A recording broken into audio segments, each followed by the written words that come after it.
Γεια σας και καλώς ήρθατε στο 8Bits The Podcast νούμερο 16 με τον Λουκά και τον Χρήστο. Χαιρετίζουμε εσάς που μας βλέπετε από το YouTube ή που μας ακούτε από τα ψηφιακά κυκλώματα του Spotify και τις σχετικές πλατφόρμες. Σε περίπτωση που δεν μας ξεχωρίζετε, αυτός που ακούγεται τώρα είναι ο Λουκάς και ψηφιακά δίπλα μου έχω τον Χρήστο, ή αυτός που μιλάει ψηφιακά δίπλα του έχει τον Χρήστο.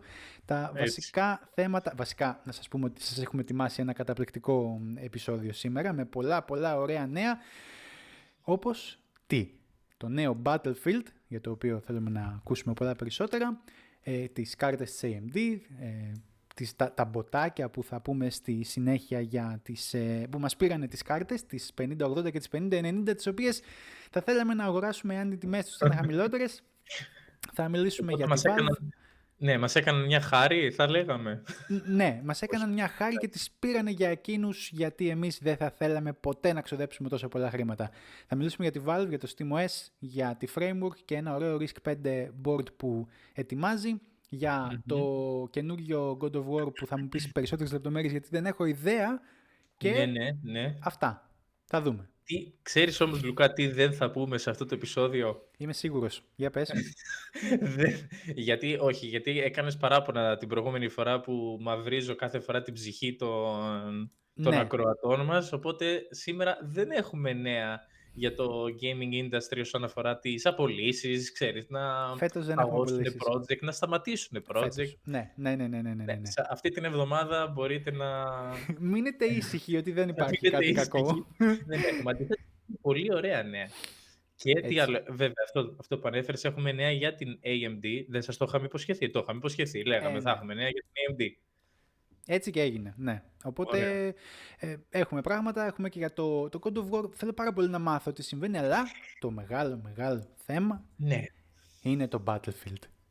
Χάρηκα πάρα πολύ. Ισχύει. Και εγώ χάρηκα. Το έχουμε αναφέρει και σε προηγούμενο επεισόδιο, οπότε... Θες να μας πεις περισσότερα, θες να ξεκινήσουμε? Ναι, να ξεκινήσουμε με Battlefield. Το είχαμε γράψει και στο site.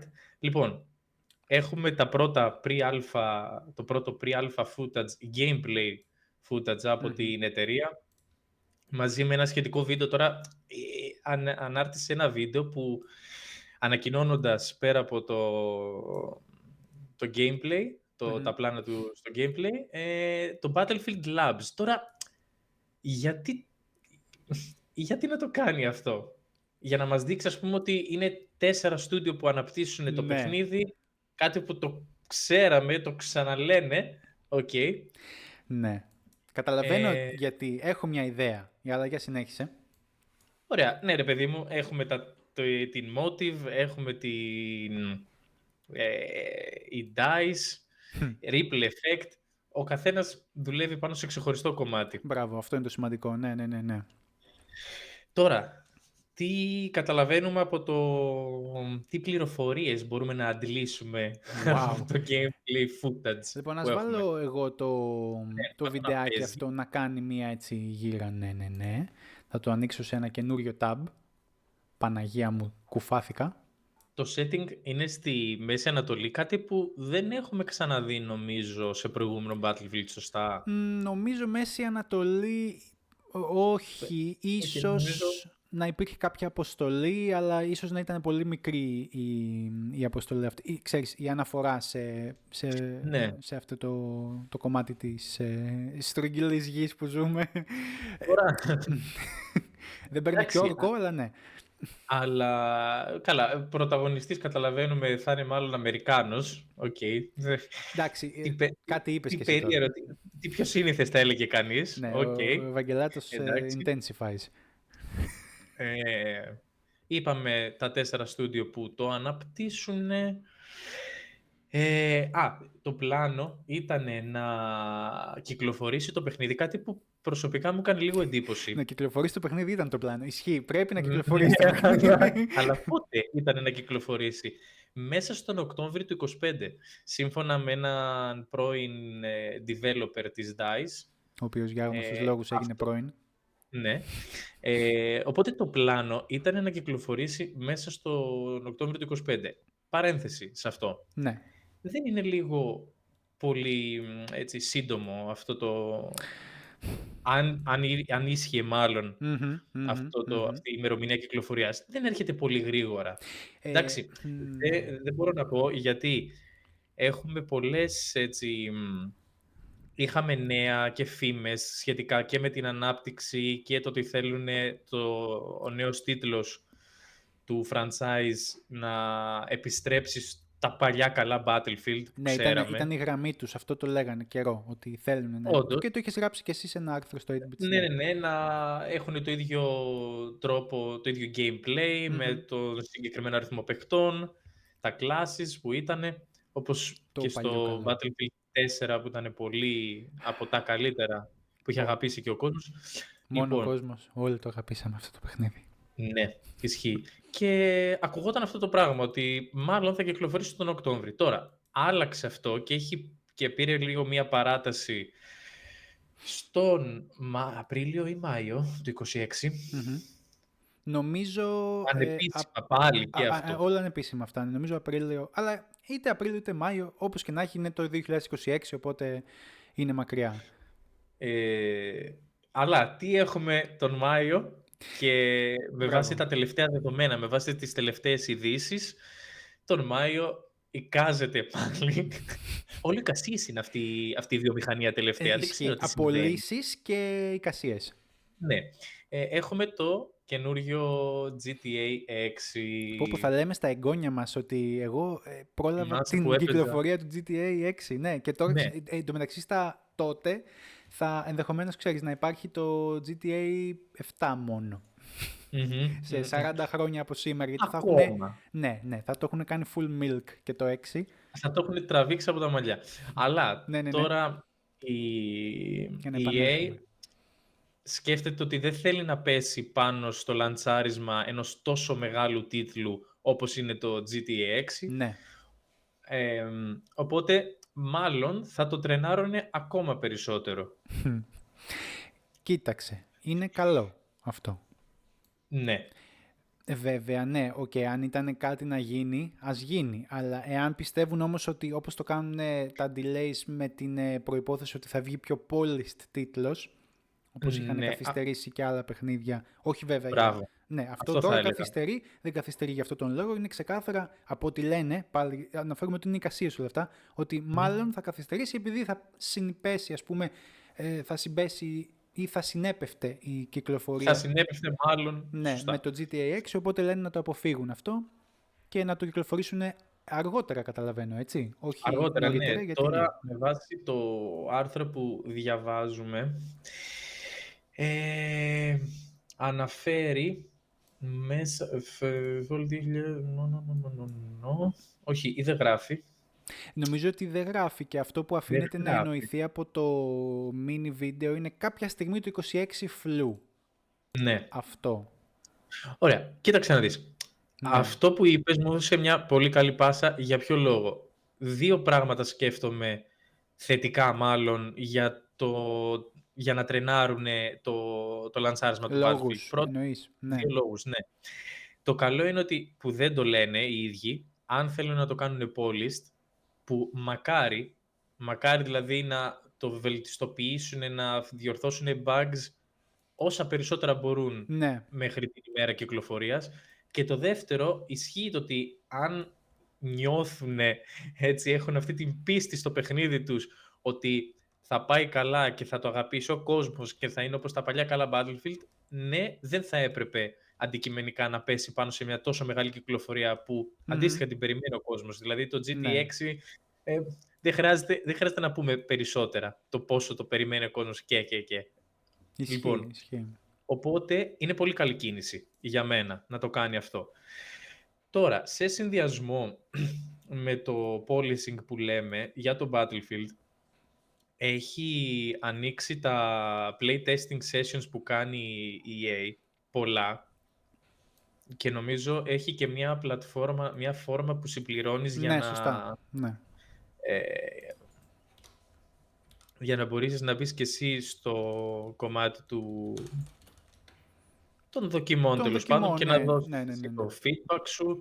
Μπορούμε να το γυρίσουμε να βλέπουμε. Αυτή είναι η σελίδα, το Electronic Arts Playtesting, που στην ουσία συμπληρώνεις όντως μια φόρμα, τα στοιχεία σου, για ποιο λόγο φερειπίν θες να κάνεις αυτό που θες να κάνεις, να δοκιμάσεις σε επερχόμενα παιχνίδια και προφανώς συμφωνείς σε υπογράφεις κάποια NDA για να μην διαρρεύσεις στοιχεία και κάνεις δοκιμές. Ναι.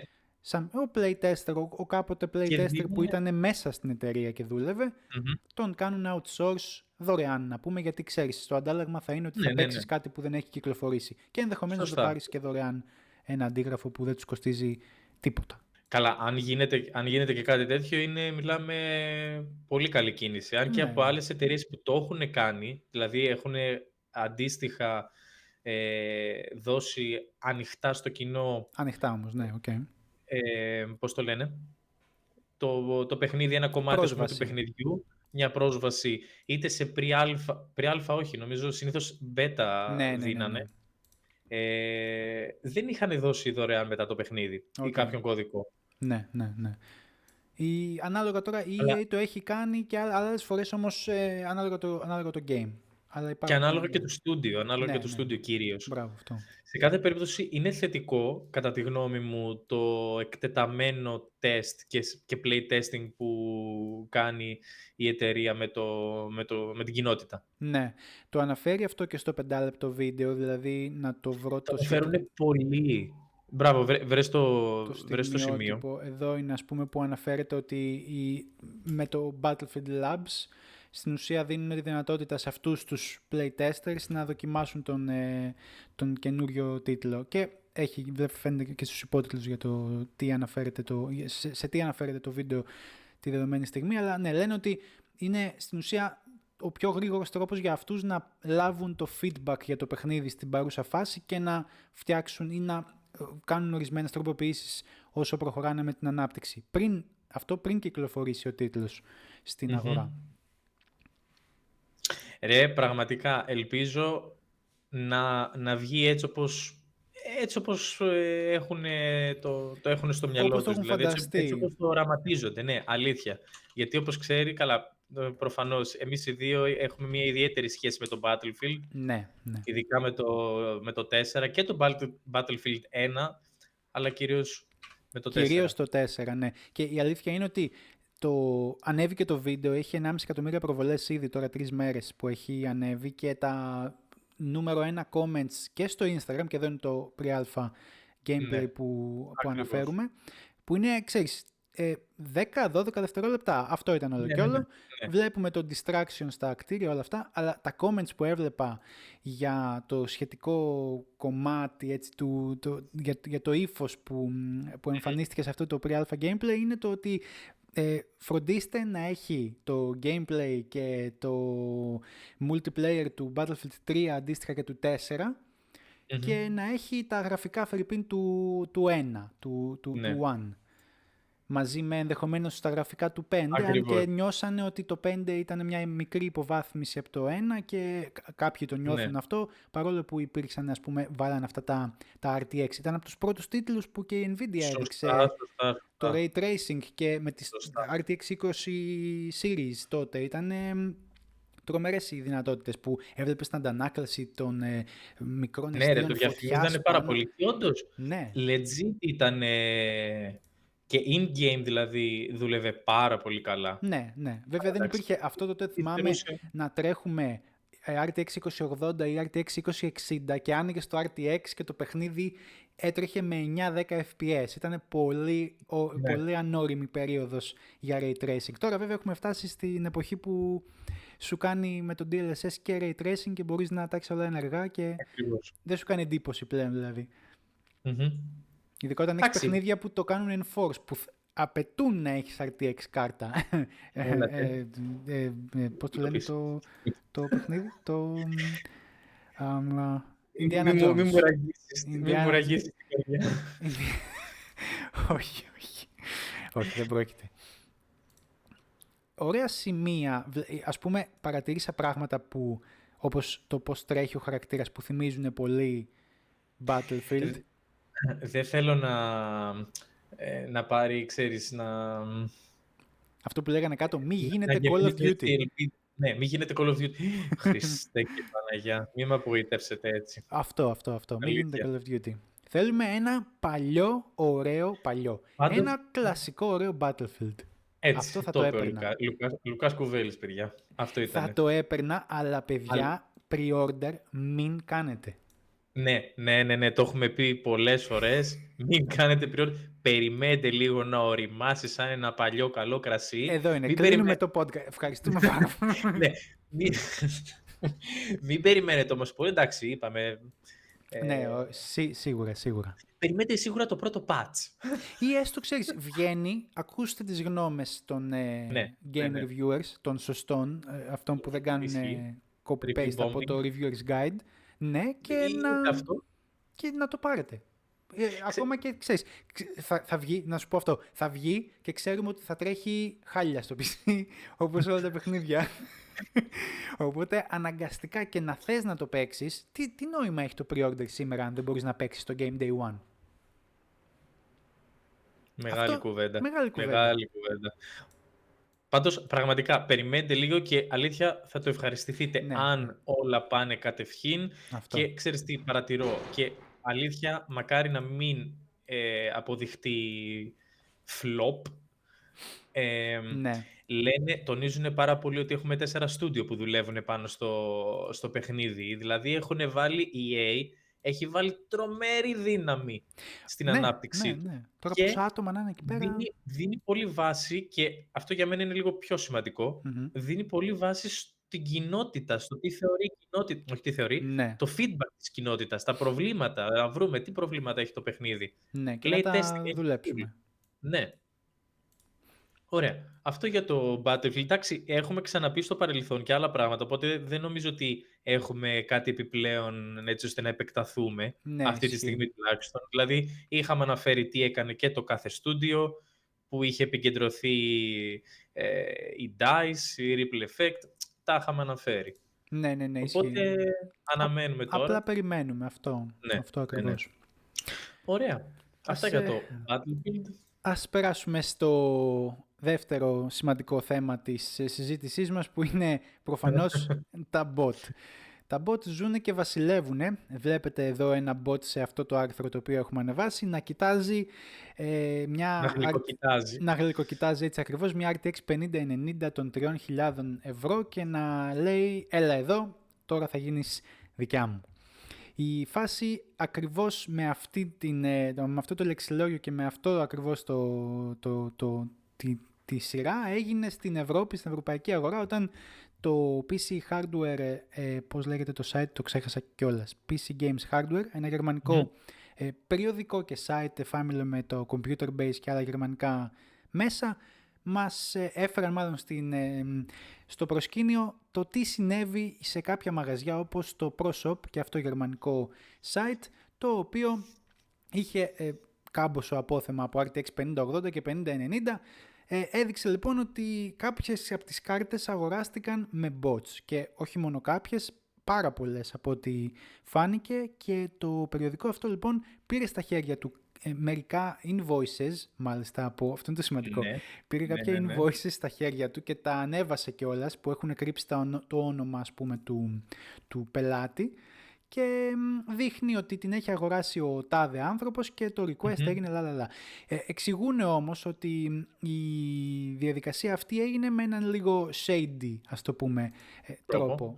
Ναι, που στην ουσία, να δείξω εδώ το invoice, λοιπόν εδώ είναι η τιμή, η 5080 Founders Edition είναι αυτό το συγκεκριμένο, και το συνολικό κόστος είναι εκεί γύρω στα 1.170 ευρώ. Τιμή πάρα πολύ καλή για τη Founders Edition, που αργότερα, δηλαδή άμα πάμε τώρα και δούμε είτε το ProShop είτε κάποια άλλα καταστήματα, δεν την έχουν διαθέσιμη. Η διαθεσιμότητα είναι τελείως off αυτή τη στιγμή, και οι τιμές αντίστοιχα από αυτήν την 1.170 έχει φουσκώσει, έχει ανέβει πάρα πολύ. Οπότε... Έχει ανέβει κατά πολύ, βέβαια.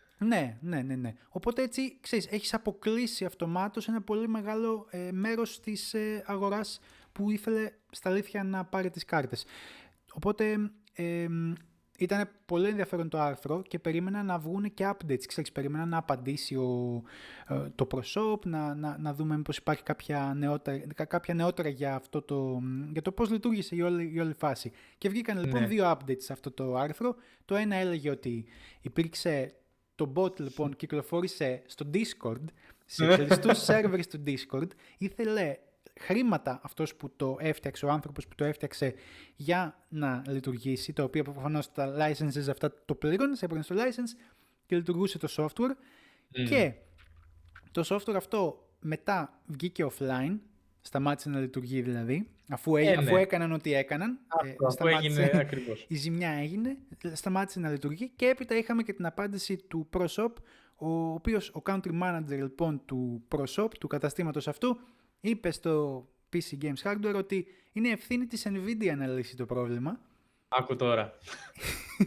Αφήνοντας έτσι να εννοηθεί ότι, ξέρεις, το ProShop δεν μπορεί να κάνει κάτι. Είναι εκτός του jurisdiction που λένε οι Αμερικανοί. Και ότι αυτό είναι κατά βάση η στρατηγική της Nvidia και εμείς είμαστε απλά ένα μαγαζί που έχουμε τις κάρτες μας και με αυτό θα συμφωνήσω εγώ γιατί, μπορείς να έχεις κάποιους μηχανισμούς για να αποτρέψεις κάτι τέτοιο, όπως θυμάσαι είχαμε αναφέρει για αυτά. Ναι, εσύ τώρα μιλάς γιατί να το κάνει αυτό η Nvidia ή να το κάνει το εκάστοτε κατάστημα. Γιατί σε ρωτώ αυτό. Για τους μηχανισμούς εννοείς. Ναι, για να ξέρεις, σαν δικλείδες ασφαλείας, το λες. Αυτό είναι αυτό το βάρος, ας πούμε, πέφτει στα μαγαζιά, γιατί η Nvidia έχει το δικό της store που πουλάει τις Founders Edition, αλλά δεν πουλάει τις custom, τις third party που λέμε, τις AIB, τον AIB. Επίσης, κάτι που πρέπει να σημειωθεί είναι ότι είχε πει η Nvidia ότι θέλει να προσπαθήσει να βρει τρόπο, να έρθει σε επαφή με τα καταστήματα που θα τους δώσει τις Ισχύει, το είχαμε αναφέρει και αυτό, ναι. Και το ίδιο έχει προσπαθήσει και η Intel αυτό. Ακριβώς.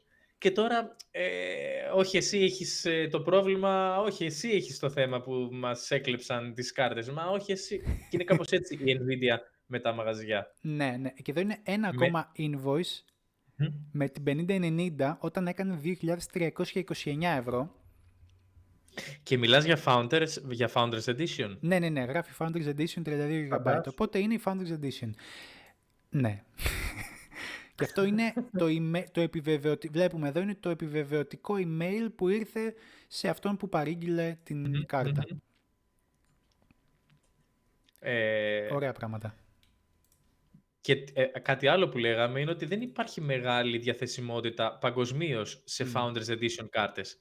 Ναι, αυτές κυρίως είναι από το δίνονται και σε κάποια καταστήματα, τις δίνουν. Ναι, αλλά κατά βάση, πιο μικρό αριθμό. Ναι, κατά βάση είναι στο site της Nvidia. Δηλαδή, εμείς στην Ελλάδα νομίζω ότι έχουμε πρόσβαση σε κάποιες. Έχουμε για Founders Edition. Ναι, αλλά μέσω τρίτων. Αυτό, όπως συμβαίνει και στην περίπτωση του ProShop. Δηλαδή, για τη Γερμανία η Nvidia την έδινε τη Founders Edition μέσω του ProShop. Ας πούμε εδώ, έχουμε και εμείς κάνα 2 μαγαζιά που συνεργάζονται απευθείας και μπορούμε να την πάρουμε, να την αγοράσουμε. Το άλλο ήταν, θυμάστε το άρθρο που είχαμε αναφέρει πάλι στο προηγούμενο επεισόδιο, για τον τύπο που έκανε καταγραφή τον αριθμό των καινούριων καρτών που θα έρχονται στα καταστήματα. Ναι, εννοείς τον τύπο με τον πολύ ελεύθερο χρόνο. Ναι, ακριβώς, αυτόν τον φίλο μας.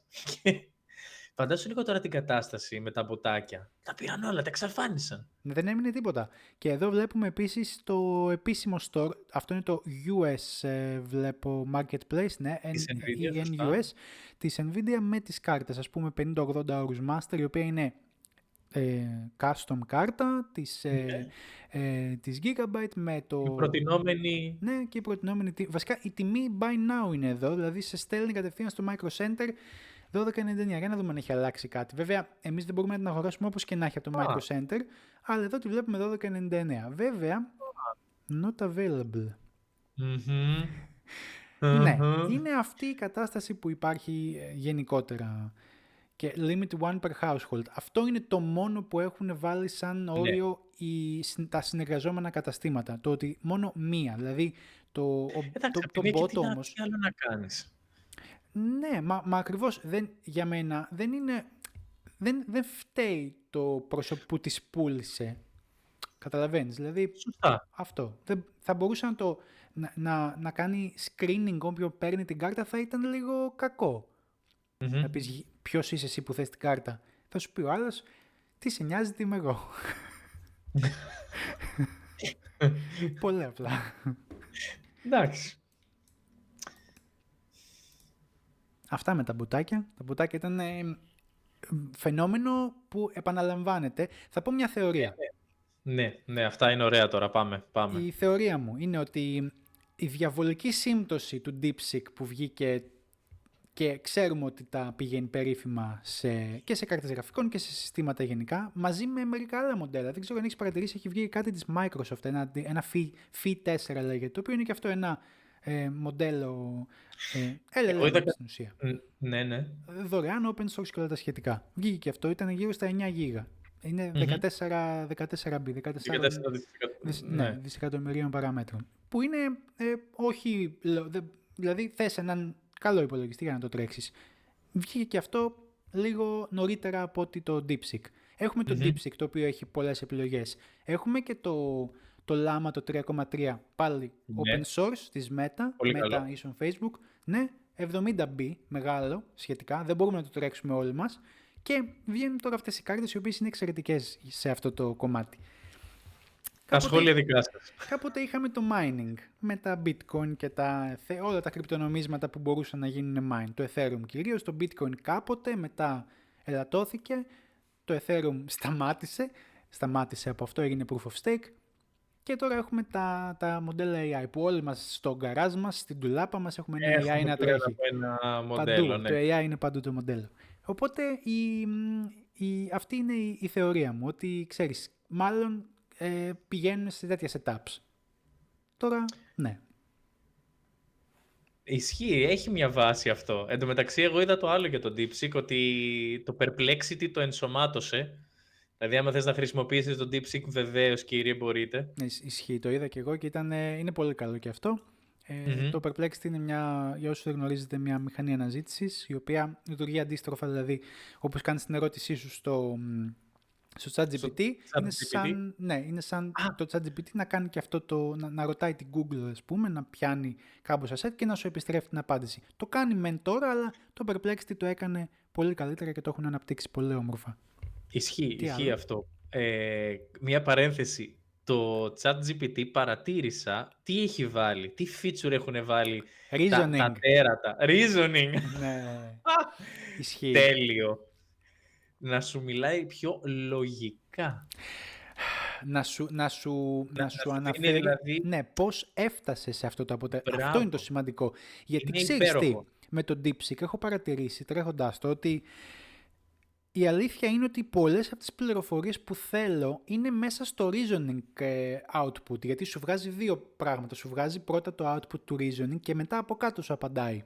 Ναι. Σου φτύνει το output. Δεν μιλάς για το DeepSeek τώρα, μιλάς για το ChatGPT. Μιλάω για το DeepSeek κυρίως, αλλά ο ίδιος τρόπος είναι σε ό,τι κάνει reasoning. Ας πούμε, ναι. Okay. Και το ChatGPT τώρα σου κάνει το ίδιο πράγμα. Έχει το thinking και έχει ένα output στο thinking. Το output στο thinking μερικές φορές σε βοηθάει να κατανοήσεις λίγο το πώς σκέφτεται και το πώς θα πρέπει να σκεφτείς και εσύ για να αντιμετωπίσεις αυτό το πράγμα που ψάχνεις.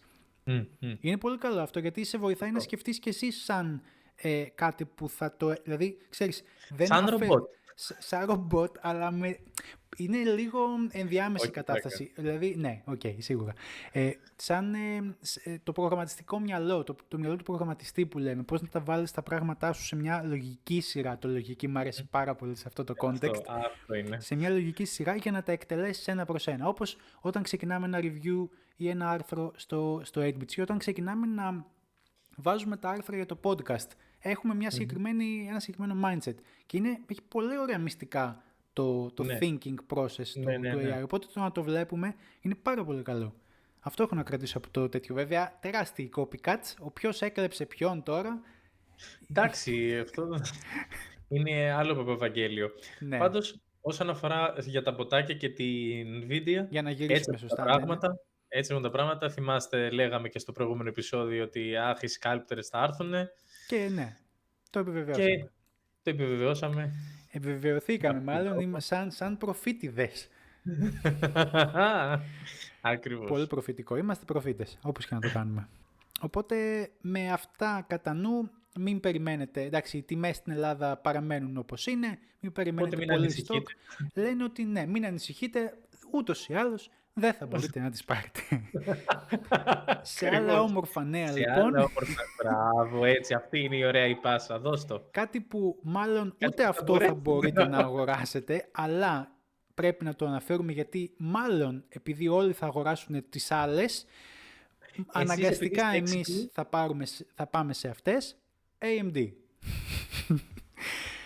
Η Radeon RX 9070 Series λένε ότι μάλλον θα κυκλοφορήσουν τον Μάρτιο, στις αρχές Μαρτίου, στις 6 Μαρτίου κιόλας. Πολύ γρήγορα. Βεβαίως, εδώ έρχεται. Mark your calendars. Έτσι, εγώ έχω βάλει ήδη το notification μου, 8 ώρα το πρωί που ξυπνάω με τον καφέ μου και τα δημητριακά μου, να πάω κατευθείαν να βρω που θα τις πουλήσουν. Βέβαια, Εντάξει. να ξέρετε ότι το μεσημέρι συνήθως ξεκινάνε πωλήσεις σε εμάς στην Ελλάδα, γιατί είναι το time zone λίγο περίεργο. Θα γυρίσετε από τη δουλειά, θα πάτε μετά να την πάρετε. Δεν έγινε κάτι. Αυτό ακριβώς, ναι. Δεν θα χρειάζεται να βιαστούμε. Πάντως, είναι διαστόματος, σωστά το είπα, Λουκά μου. Εξαιρετικά. Μπράβο. Τη CEO της AMD, οπότε εδώ μιλάμε για βαρβάτες δηλώσεις, Ναι. από την άποψη την ημερομηνία κυκλοφορίας δηλαδή, έτσι. Ναι. Και τι θέλει να κάνει τώρα, Λουκά, εδώ η AMD με τις καινούργιες κάρτες? Θέλει να φέρει το 4K στη mainstream αγορά. Ισχύει. Στο Κάτι που κοινό. Ναι, στο mainstream κοινό, αυτό το κοινό που πλέον παίζει ακόμα σε 1080p για κάποιο λόγο. Γι' αυτό είσαι ο καλύτερος co-host, ρε παιδί μου. Και έρχεσαι ακριβώς η πρώτη σκέψη σου. Ναι. Είναι ορθή. Για ποιο λόγο? Το mainstream από πότε ήταν το 4K, Λουκά? Από ποτέ. Από ποτέ. Συνέχισε τώρα. Αντίστοιχα. Λοιπόν, θέλω να ηρεμήσεις. Μπορείς να το κάνεις. Κοίταξε να δεις. Η αλήθεια είναι ότι ναι, η mainstream ανάλυση με βάση το Steam, εκεί που είναι και οι περισσότεροι gamers, εντάξει, καλός ή κακός, το Steam είναι ένα μέσο αναφοράς για αυτό το metric, έχει πολύ κόσμο γενικά, ισχύει. Οι περισσότεροι εκεί παίζουν σε 1080p ακόμα, το 1440p κερδίζει πάρα πολύ γρήγορα έδαφος, δηλαδή ας τα φέρω τα στατιστικά αυτά, μιας και τα αναφέρουμε, οπότε άμα πάμε στο Steam Survey, Steam Survey, ναι, Steam Hardware Survey. Εμένα μου βγήκε και πρόσφατα να κάνω να κάνεις το survey. Το survey, ναι. Λοιπόν, Primary Display Resolution. Έχουμε το 1080p. 1080p είναι στο 56% της βάσης, δηλαδή παραπάνω από τους μισούς έχουν αυτή την ανάλυση. Παίζουν σε αυτή την ανάλυση, σε 1080p. Η κορυφαία, γιατί έχει σημασία γι' αυτό, η κορυφαία κάρτα, βλέπεις πόσο κατακαιρματισμένος είναι ο κόσμος μεταξύ των καρτών, έχουν 3060 που είναι η desktop, 4060 laptop, τα οποία 4060 laptops είναι πλέον laptops που κοστίζουν περίπου 1.000 ευρώ, οπότε με 1.000 ευρώ αντί να πάρεις μια 5080, παίρνεις έναν ολόκληρο υπολογιστή που μπορείς να παίξεις αρκετά παιχνίδια. Μια χαρά. Ναι. Τέλεια, δηλαδή σε πολύ καλές επιδόσεις και σχεδόν όλα, ναι. Και τα settings σου σε high, δηλαδή δεν θα λυπηθείς. Βάζεις και το DLSS σου στην οθόνη του laptop, άμα θες να παίξεις από το σαλόνι είναι άψογο. Έχεις και άλλες κάρτες με 3% όπως 4060, έχεις και άλλες κάρτες οι οποίες από εδώ και έπειτα πέφτουν όλα. Δηλαδή η κορυφαία κάρτα σε χρήση είναι 3060. Αυτή ήταν που πούλησε η τελευταία κάρτα που άξιζε από την Nvidia. Για το mainstream. Μιλάμε για την mainstream αγορά. Ναι. Μετά η επόμενη ανάλυση είναι το 1440p. Για να φτάσουμε στο 4K που είναι το 4% της βάσης, μιλάμε ότι ναι. Βέβαια η AMD το λέει αλλιώς. Θέλει να φέρει το 4K στο mainstream με την έννοια του ότι εσύ μπορείς να τη συνδέσεις σε ένα 4K monitor, να παίξεις και σε 4K. Γιατί θα έχεις όλες τις τεχνολογίες από πίσω όπως έκανε και η Nvidia. Χαζίνη η Nvidia που είπε ότι 50-70 ισούται με 40-90. Και μαθηματικοί σε όλο τον κόσμο. Έτσι, όλοι οι μαθηματικοί στον κόσμο και οι enthusiasts λέγανε τι γίνεται εδώ. Ξέχασε τα μαθηματικά της η Nvidia. Μπερδεύτηκε. Οπότε έτσι κάπως βγαίνει το ότι θέλει να κάνει θέλει να φέρει το fidelity πιο χαμηλά. Και η αλήθεια είναι ότι εκεί πηγαίνουμε, έτσι. Θα περάσει το 1080p, θα πάμε στο 1440p. Ίσως αυτό το έλεγα από πάντα. Το 1440p δεν θα γίνει ποτέ mainstream. Θα πάμε κατευθείαν. Το jump φαίνεται ότι θα είναι κατευθείαν το 4K. Αλήθεια, Το πίστευα πάρα πολύ καιρό και νομίζω ότι σιγά σιγά όσο περνάει ο καιρός, ξέρεις, το βλέπουμε το 1440p να είναι η δεύτερη μεγαλύτερη ανάλυση, αλλά νομίζω ότι εκεί θα καταλήξουμε, ότι το 4K, το πραγματικό 4K, 3840x2160, αυτού του είδου, το UHD τέλος πάντων, ότι αυτό θα γίνει το νέο mainstream. Συμφωνώ. Ξέρεις ποιο είναι το θέμα. Δεν είχε διαφημιστεί ποτέ το 2K σαν ανάλυση. Δεν το περνάγανε έτσι. Περίεργο, ναι. Δεν σου λέω σε reviews, σε hardware. Βασικά σε reviews παιχνιδιών όταν τις τεστάρανε τις κάρτες το είχανε μέσα. Ναι. Αλλά τονίζανε το 4K πολύ. Ναι. Οπότε έχεις απόλυτο δίκιο σε αυτό το πράγμα. Δηλαδή θα το περάσουμε εντελώς σαν ανάλυση. Δηλαδή, ίσως κάποιοι άνθρωποι όπως εσύ, ας πούμε, που έχεις δύο QHD monitors, ήταν πιο πολύ έτσι, ξέρεις, είχαμε ένα για δουλειά, οπότε κάτσε να βάλω κι άλλο ένα. Βάζουμε άλλο ένα, ναι, σωστά. Ναι, είναι αυτή η φάση. Εντάξει, αυτό που είπες πριν, ότι θέλει να το φέρει πιο κοντά έτσι, αυτές τις επιδόσεις συγκριτικά με τις τιμές, εγώ θα έλεγα ότι είναι ο στόχος της. Είναι δηλαδή, και αυτό. Το price to performance ratio εκεί θέλει να χτυπήσει, που αν το κάνει, αν καταφέρει να κάνει κάτι τέτοιο, θα είναι πολύ καλό deal για τον κόσμο που θέλει να αναβαθμίσει, θέλει να φτιάξει σύστημα, το οτιδήποτε. Θα είναι πολύ καλό deal. Ναι, γιατί μακάρι. Φέρνει τις τεχνολογίες τις καινούργιες, φέρνει RDNA 4, FSR 4, όλα τα καλούδια. Ισχύει. Και σύντομα ότι είναι σε 4 νανόμετρα η αρχιτεκτονική. Το έχεις αναφέρει κιόλας και στο άρθρο. Ναι. Τις λεπτομέρειες. Ωραία. Αυτό. Οπότε, αν έχουμε έτσι... Ακόμα δεν έχουμε κάτι όσον αφορά τις τιμές. Από ό,τι διαβάζω δεν έχουμε κάτι. Όχι ακόμα. Αυτό που στην ουσία αυτές οι κάρτες είναι στα αλήθεια είναι ένα upgrade των 7900 XT και ίσως 7900 XTX από πλευράς επιδόσεων. Δηλαδή στην ουσία είναι ένα πιο polished, πιο γυαλισμένο, πιο ολοκληρωμένο και πιο μοντέρνο προϊόν. Δηλαδή η RDNA 4 και τα συγκεκριμένα μοντέλα δεν έχουν κάποια τρομερή... Έχουν βασικά αρκετές αλλαγές που τις φέρνουν στο 2025, PCIe Gen 5, να δείξουμε εδώ μερικά χαρακτηριστικά από το άρθρο που είχαμε ανεβάσει όταν ήταν ακόμα CES, όταν στη CES βγήκε και έδειξαν το deck, που βλέπουμε ότι θα έχει PCI Express Gen 4, θα βασίζεται στις παλιές καλές DDR6 μνήμες, από την άλλη όμως έρχεται και φέρνει αυτά τα 4 βασικά πράγματα. Δηλαδή θα έχει καλύτερο ray tracing. Σωστά. Αυτό είναι κάτι μπράβο. Το περιμένει ο κόσμος από την πλευρά της AMD. Ναι. Όπως επίσης περιμένει ότι θα είναι λίγο πιο optimized τα compute units, που σημαίνει ότι η αρχιτεκτονική είναι ίδια με την RDNA 3, απλά έχει τις βελτιώσεις. Φανταστείτε το σαν...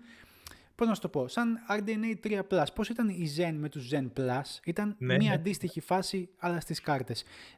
Καλύτερο AI, γιατί ο κόσμος προφανώς το λατρεύει και το λατρεύουν και οι scalpers από ό,τι φαίνεται, και το τέταρτο και καλύτερο για μερικούς όπως εμείς που κάνουμε αυτό το podcast είναι το καλύτερο media encoding quality, δηλαδή μπορεί να έχει υποστήριξη για καλύτερα βάθος χρωμάτων όπως έχουν οι 50 series.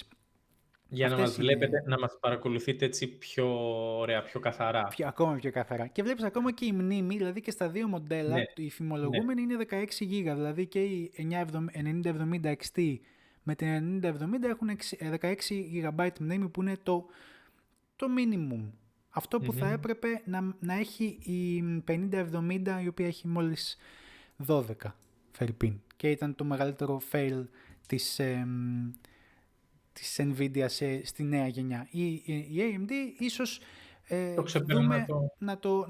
δούμε να ξεπερνάει αυτό τον περιορισμό, οπότε περιμένουμε να δούμε περισσότερα σύντομα. Για τις τιμές όντως δεν έχουμε ακούσει κάτι, περιμένουμε να κάνει το undercut. Βέβαια με τις 7900 δούλεψε μόλις τώρα, στο τέλος μετά το καλοκαίρι τέλος πάντων του 24, δυστυχώς, γιατί οι περισσότερες κάρτες και αυτές δεν ήταν διαθέσιμες. Η παραγωγή βλέπουμε ότι είναι πάρα πολύ μικρή γενικά τα τελευταία χρόνια, οπότε σχεδόν τίποτα δεν μπορεί να αγοραστεί. Να πας στο μαγαζί και να το βρεις διαθέσιμο ή να πας online και να πεις ότι υπάρχει κάτι διαθέσιμο, το παίρνεις κατευθείαν. Τα περισσότερα high-end κομμάτια είναι δυστυχώς κατόπιν παραγγελίας. Και γι' αυτό και οι τιμές οι Ναι. υψηλές. Αυτό που θα έχει επίσης ενδιαφέρον, έτσι όπως το βλέπω, είναι όταν θα βγουν στην κυκλοφορία οι καινούργιες κάρτες, τι θα γίνει με τις 7900 XT, 7900 XTX, πού θα πάνε οι τιμές. Γιατί Ναι. αυτό που παρατηρώ είναι ότι και, όπως είχαμε αναφέρει ξανά για την Nvidia, ότι έχει μικρές διαφορές από άποψη τεχνολογιών η προηγούμενη γενιά με αυτήν. Και στο line-up των 50 της Nvidia, το είχαμε πει ότι δεν έχει τεράστιες διαφορές από την προηγούμενη γενιά, δεν αξίζει κάποιος, Ναι, αντικειμενικά δεν θα κερδίσει πολλά πράγματα ένας που έχει μια 40-80. Ναι, σωστά. Γι' αυτό και τους προτείναμε κυρίως σε αυτόν τον κόσμο να ξέρεις, μόνο όταν έχεις μια 30, τη σειρά 30. Ενδεχομένως μια 30-80 και θες να κάνεις ένα upgrade, να πας στην 50-80 την αντίστοιχη. Αυτό. Τώρα θα έχει ενδιαφέρον πώς θα κυμανθούν οι τιμές στην AMD. Δηλαδή, θα κάνει το undercut που είπες, να κόψει, να δώσει λίγο πιο χαμηλά τις τιμές στις καινούργιες, τις 90-70 και 90-70. Αν το κάνει αυτό, θα αξίζει κάποιος που θέλει Βασικά αυτό είναι μια καλή ερώτηση. Τι πιστεύεις, θα αξίζει κάποιος που έχει μια 7900 XT να κάνει το leap? Σίγουρα όχι. Το ξέρουμε από τώρα ότι 90-70 XT, δηλαδή δεν θα το βάλω όλο το χέρι μου στη φωτιά, αλλά θα πω ότι... Εντάξει, τεχνολογικά... Ίσως, ξέρεις, επειδή θα είναι optimized, θα είναι λίγο ίσως παραπάνω, αλλά ενδεχομένως από την XTX να μην είναι και παραπάνω. Να μην είναι καλύτερη. Εάν θα είναι λόγω των optimizations και μόνο. Για την XT μιλάμε. Και η απλή να είναι σαν την XT. Την 7900 XT. Η 9070 η απλή να είναι σαν την 7900 XT. Κάπως έτσι το βλέπω. Δηλαδή το optimizations και μόνο, το FSR το 4 που πάλι και αυτό είναι περισσότερο AI θα έχει μέσα του, θα μοιάζει λίγο θα μοιάζει λίγο με την τεχνική της Sony για το PSSR που έχει στο PS5 Pro, θα μοιάζει λίγο. Βέβαια η Sony το έφτιαξε μεν για το hardware της AMD και το δικό της hardware, το έφτιαξε εξ ολοκλήρου μόνη της, ενδεχομένως με μια μικρή βοήθεια από την AMD, μιας και έχει και τα open πράγματα η AMD στους συνεργάτες της. Αλλά γενικότερα νομίζω ότι δηλαδή όποιος έχει 7900 XTX δεν χρειάζεται καν να το σκέφτεται. Δεν χρειάζεται να το σκέφτεται ακριβώς. Καθόλου. Ενδεχομένως ούτε καν για την RTX 50, εκτός γιατί ξέρεις, αυτός που είναι στην AMD πήγε εκεί για κάποιο λόγο, δεν θα πάει στην Nvidia. Δεν θεωρούμε ότι θα κάνει jump ship έτσι εύκολα. Υπάρχει κόσμος που το κάνει βέβαια κατά καιρούς. Αλλά ναι, νομίζω ότι τώρα στην προκειμένη φάση η 9070 είναι για όσους έχουν μάλλον κάποια μείνει πιο πίσω. Βασικά. Ή έχουν μείνει πίσω στην AMD, είτε έχουν και αυτοί μια RTX 3080. Μπορεί να τους πει, ξέρεις τι, έλα από εδώ. Θα δείξει πώς θα πάει αυτό. Και αν στην πραγματικότητα αυτός που σκέφτεται ότι είναι ένα drawback το κομμάτι του Ray Tracing στην AMD, στην πραγματικότητα σε αποθαρρύνει από το να πας στο στρατόπεδο, το κόκκινο στρατόπεδο, όταν είσαι ήδη στην AMD, στην Nvidia. Στην κόκκινη πλατεία. Αυτό είναι και στην κόκκινη πλατεία, στο τσάι. Ναι. Αυτό σκέφτομαι. Σε αποτρέπει όντως. Αν η τιμή είναι δελαστική, οι επιδόσεις επίσης. Οι επιδόσεις και η τιμή είναι δύο βασικοί παράγοντες. Ισχύει. Αν δηλαδή όντως η 9070 XT έρχεται με τιμή, θα πω 800 ευρώ ή 900 ευρώ στην Ελλάδα. Βασικά το 900 ευρώ στην Ελλάδα είναι λίγο φαντασία. Ναι, ίσως να είναι μια πολύ καλή επιλογή. Ξέρεις, να μην χρειάζεται καν. Το παλιό στόκ των 7.000 δεν θα πέσει. Μόνο ίσως κάπου να εμφανιστεί στην αγορά των μεταχειρισμένων, αλλά σε χαμηλότερη τιμή, δηλαδή να τη δίνει κάποιος 600 ευρώ. Που εκεί θα αξίζει, αλλά νομίζω ότι οι υπόλοιποι. Εκεί θα αξίζει, αλλά δεν θα γίνει. Νομίζω ότι οι υπόλοιποι θα έχει ενδιαφέρον. Θα το κρίνει η τιμή κατά πόσο οι 90-70 θα έχουν πέρασει. Ναι. Και η διαθεσιμότητα. Είναι κι άλλος ένας παράγοντας. Ναι, μεν οι επιδόσεις και η τιμή Καλά, συνδυαστικά προφανώς. σε κάνουν ή όχι να αγοράσεις μια κάρτα, αλλά είναι και η διαθεσιμότητα. Άμα δεν τη βρεις διαθέσιμη, πολύ απλά δεν θα αναβαθμίσεις. Και πέρα από το ότι δεν θα αναβαθμίσεις, ακόμα και άνθρωποι που θέλουν, πώς το λένε, να στήσουν ένα σύστημα Ναι, τώρα. πόσο μάλλον αυτή. Από το 0. Οπότε, τι μπορούν να κάνουν, Λουκά? Να πάρουν ένα laptop, ένα gaming laptop. Έτσι. Να μεταπηδήσουμε λοιπόν στο επόμενο μας θέμα. Μπράβο. Το οποίο είναι ότι η αγορά των λάπτοπ γενικότερα αποκτά ενδιαφέρον, παρόλο που είναι ένας μεγάλος αχταρμάς. Ναι, πες μου. Είναι πέρα από το ότι είναι ένας μεγάλος αχταρμάς, είναι λίγο, ξέρεις, πώς το λένε, λίγο παρατημένα, ρε παιδί μου, τα καημένα τα Έτσι τα μοιάζουνε. Λες. Ναι, Λες να μην είναι ξεκάθαρα. στην πραγματικότητα. Λες Στην να τα αγαπάει ο πραγματικότητα κόσμος. δεν Να είναι. τα αγκαλιάζει. Όχι, Ούτε γιατί αυτό. θα σου πω κάτι. Το Ναι. μόνο πράγμα που θα μπορούσα να δικαιολογήσω, στο ελάχιστο βέβαια, είναι ότι, ξέρεις τι, θέλω να φτιάξω, είμαι εγώ ένας ταπεινός gamer, ωραία. Ναι, ωραία. Και θέλω να φτιάξω ένα σύστημα, ρε παιδί μου, αλλά βλέπεις τι γίνεται με διαθεσιμότητες, με το να πάρεις, ξέρεις, τα parts μόνος σου και να χτίσεις ένα desktop. Ναι. Που παρεπιπτόντως, παρένθεση, πρέπει να κάνουμε αυτό το βιντεάκι που λέγαμε με τα διάφορα builds, που είχαμε πει ένα entry level build, ένα over the top και ένα κάτι ενδιάμεσο. Σωστά, ναι. Λοιπόν, οπότε όπου πονοκέφαλος, δεν μπορώ να βρω τίποτα από αυτά που θέλω. Και παίρνει ένα λάπτοπ, Χριστέ και Παναγιά, είναι πανάκριβα βέβαια. Ναι. Με ό,τι καλύτερο κυκλοφορεί στην αγορά. Και τι έχουμε, να δείξουμε και το άρθρο. Δείχνουμε και το άρθρο. Λοιπόν, έχουμε την πλατφόρμα της AMD μαζί με τις καινούργιες RTX 50 Laptop Edition. Φρες, από το φούρνο βγήκανε. Φρέσκες από το φούρνο, κομμένες μεν, προφανώς δεν μπορείς να βάλεις μια ολόκληρη 50-90 σε ένα λάπτοπ χωρίς να πρέπει να το ψήξεις με...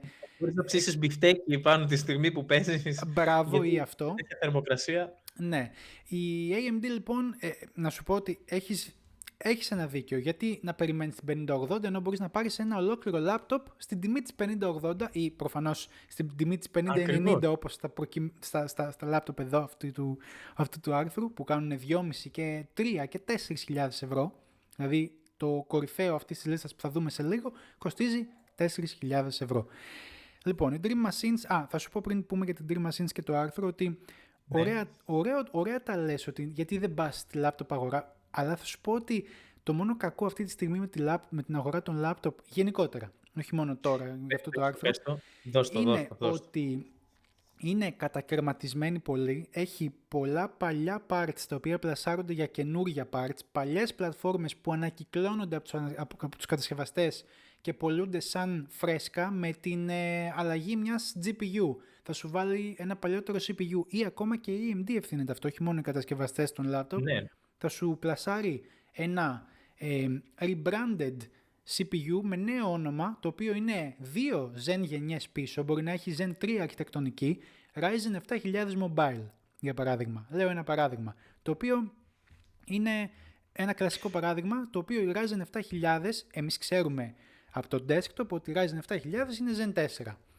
Αυτό δεν υπάρχει 100% στα laptops, στα mobile αγορά και βλέπεις Zen 3 μέχρι και πιο παλιές αρχιτεκτονικές. Zen 3 βασικά είναι η πιο παλιά που βρίσκεις και Zen 3 Plus, κάπως έτσι την ονομάζουν στο εσωτερικό. Η αλλαγή, πες μου βασικά αυτό που σκέφτεσαι για να πούμε για τη Sonia 1000 των laptop. Ωραία, που αντικειμενικά και Zen 3 δεν είναι άσχημο. Απλά αυτό που ανέφερες είναι το ότι το πλασάρουν, μάλλον το λάπτοπ πλασάρουν ως κάτι νέο. Δηλαδή Ναι, ναι. δεν είναι άσχημο το να πάρει τώρα κάποιος ένα τέτοιο laptop Ryzen 7. Κατάλαβες τι λέω. Αλλά για Με την κατάλληλη τιμή. Είναι, την κατάλληλη τιμή, προφανώς. ναι, είναι κακό όταν στο πουλάει στην τιμή την υψηλή που έχουν τα Αυτό ναι. φρέσκα, γιατί είναι κοροϊδία. Ξέρεις, να κάνεις rebrand. Όπως έγινε, το αναφέραμε με τα handheld. Εκεί ήταν που ανάψαν τα λαμπάκια πολλού κόσμου. Είναι ότι είχε Ναι. τα Z2 Go, το Z2 και το Z2 Extreme. 3 chip και τα τρία με διαφορετική αρχιτεκτονική. Αλλά όλα τους λέγονται Z2. Z2, AMD Z2, Ryzen Z2 που είναι μικρά chip. Το ένα ήταν Zen 3 Plus, Zen 4 και Zen 5. Αδιανόητα πράγματα. Ναι. Ελπίζουμε όμως η HX σειρά που είναι πάντα η πιο high-end στα laptop να αλλάξει αυτό το τοπίο για τους Ryzen 9000 των laptop και από ό,τι φαίνεται θα είναι Zen 5, δηλαδή θα είναι η τελευταία γενιά, θα είναι οι πιο φρέσκοι επεξεργαστές και αυτή η εταιρεία που μας έκανε κλικ και την τσεκάρουμε είναι λοιπόν η Dream Machines, η οποία ανέβασε κάτι τέρατα στο site της με RTX 5090. Ναι. Αυτή είχε έβγαζε, θυμάμαι, και στο παρελθόν κάτι θηρία πάλι. Ή κάνω λάθος. Βγήκε. Γιατί ξέρεις τι, υπάρχουν κάποιες εταιρείες, όχι τόσο ας πούμε του βεληνικούς κλασικές Asus ή Gigabyte και τα λοιπά, που έχουν κάτι laptop υπερτούμπανα, που εντάξει, τα κοστολογούν αντίστοιχα, αλλά θεωρώ ότι είναι λίγο πιο... Τι? Θα μπορείς να το πεις value, θα αξίζουν λίγο περισσότερο γιατί φτιάχνουν λίγο τις custom υλοποιήσεις τους, κάνουν... Ναι, είναι λίγο πιο ψαγμένα και curated και δεν είναι απαραίτητα... Ναι. Αλλά νομίζω η συγκεκριμένη Dream Machines πρέπει να έχει ξανά κάτι πολύ δυνατά. Κάποτε ήταν και η Clevo που αναφέρεται και εδώ μέσα ότι παίρνει τα σασί της Clevo αυτή η συγκεκριμένη εταιρεία, η οποία Clevo γνωστή για custom ή για, μάλλον σαν bare bones, η φάση των bare bone laptop. Υπάρχουν αρκετές εταιρείες με bare bone laptop, ίσως η πιο βαρβάτη, καλά θα μου πεις, εξαρτάται τι κοιτάζεις, γιατί η Clevo είναι μία από αυτές, όντως, που έχει και configurator κανονικά. Υπάρχει Dream Machines πάλι με configurator, λειτουργούν όλες αυτές. Μπαίνεις, παίρνεις το base σύστημα και πάνω του βασίζεσαι και φτιάχνεις το σύστημά σου με βάση πόση RAM θες, αν θες τα υπόλοιπα specs.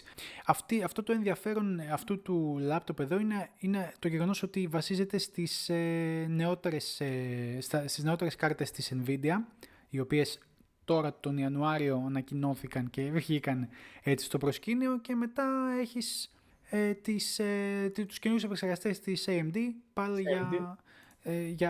για laptops. Είναι η καθαρά laptop αγορά. Και βλέπουμε εδώ και τα μοντέλα, τα έχουμε συγκεντρωμένα και έχουν μάλιστα και εκδόσεις. Ο μεγάλος 9955HX 3D είναι με την 3D VCAS, η οποία είναι αυτή που δίνει τις μεγαλύτερες, αυτή που βρίσκεται στα περισσότερα chip, όπως τον 9800X3D, ο οποίος είναι ο αντίστοιχος desktop επεξεργαστής, και ευθύνεται η 3D VCAS αυτή για το μεγάλο bump που είδαμε στις επιδόσεις φέτος και πέρυσι. Βλέπουμε εδώ 16 threads, ξεκινάνε από 12 cores και 24 threads, 54 W μέχρι TDP. 32, εντάξει, αυτό είναι καλό. Πολύ ωραίο. Χαμηλό TDP. Χαμηλό, ωραίο TDP, και νομίζω θα έχει πέρασει στη high-end αγορά. Βέβαια, οι τιμές που είδαμε σε αυτά τα configurations με κάτι 50-80 και 50-90 αγγίζουν ηλικιώδη ποσά. Εκεί πέρα με 2.500 ευρώ το πιο φτηνό. Τουλάχιστον εν τω μεταξύ, ποιο είναι το αστείο της υπόθεσης? Λέμε laptop, αλλά οι περισσότεροι που παίρνουν ένα τέτοιο είδους μηχάνημα, αγοράζουν ένα τέτοιο είδους μηχάνημα, δεν το παίρνουν καν για τη φορητότητα. Ναι, προφανώς σίγουρα, και δεν μπορεί ένα τέτοιο μηχάνημα να είναι φορητό ή ας πούμε με τέτοια specs να βασίζεται σε αυτονομία μπαταρίας πολύ καλή. Δεν γίνεται. Οπότε το έχουν σαν desktop replacement. Ναι, Πώς το ξεκάθαρα, πάει, ξεκάθαρα. πιστεύω. Πολύ ωραίο, εξαιρετικό. Ναι. Και ξέρεις τι, στα 4.000 ευρώ, ας πούμε, η έκδοση που έχει SSD 2 TB μέσα και φτάνει αυτό το εξωφρενικό ποσό, σου λέει ο άλλος που θα πάει να το αγοράσει. Οκ, Ναι. παίρνω μια 50-90, κομμένη λίγο, εντάξει. Αντί για 32 γίγα έχει 24, να το πούμε και αυτό. Ακριβώς.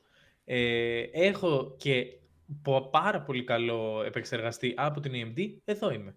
Ναι. Δεδομένης της συγκεκριμένης χρονικής στιγμής, με αυτή την κατάσταση που Ναι. επικρατεί στο assembly, δηλαδή να φτιάξεις μόνο σου τα parts, να βρεις έτσι τα καλά τα κομμάτια, διαθεσιμότητες, όλα αυτά που είπαμε. Παίζει να είναι πιο εύκολο να πάρεις Είναι πιο λάπτοπ εύκολο. με 5090 Ακριβώς. παρά να πας να πάρεις την 5090 για το σύστημά σου αυτή τη στιγμή. Ναι, μεν θα είναι κομμένη, αλλά τουλάχιστον θα είναι Και άμα τα βάλεις το κάτω, next big thing. σου βγαίνει πολύ πιο φθηνά, έτσι, με αυτόν τον τρόπο δηλαδή. Ναι, γιατί παίρνεις και το σύστημα μαζί, ναι, ισχύει. Ναι. Έχεις άλλους περιορισμούς, που εντάξει. ίσως για τους περισσότερους, αυτοί που θεωρούνται gamers και είναι, ας πούμε, ξέρεις, θα το βάλει ενδεχομένως. Ναι, θα πάρεις ένα λάπτοπ, και άκουσα να δεις πώς το σκέφτομαι. Θα πάρεις το λάπτοπ, θα πάρεις και ένα monitor, το έχεις στο σαλόνι σου, το έχεις, μετά το συνδέεις επάνω στην οθόνη στο γραφείο σου και παίζεις τα games σου. Τέλειο. Και είναι και και έχεις και το γραφείο καθαρό. στο Dreamcast έχει η οθόνη του, φτάνει μάλλον και τα 300 Hz. Σωστά. Άλλο ένα από τα specs του είναι και το... Δηλαδή δεν χρειάζεσαι καν έξτρα οθόνη με αυτή τη τέτοια. Και λες, οκ. Αυτή η γενιά είναι η Fire Range της AMD. Περιλαμβάνει αυτά τα 3 μοντέλα για αρχή. Το πρώτο μισό του 25, όπως μας λέει και στο άρθρο μας, το διάγραμμα, ναι. Και βλέπουμε ότι περιλαμβάνουν, νομίζω είναι η πρώτη φορά, ίσως η δεύτερη, δεν θυμάμαι ακριβώς, που βλέπουμε την X3D στο mobile.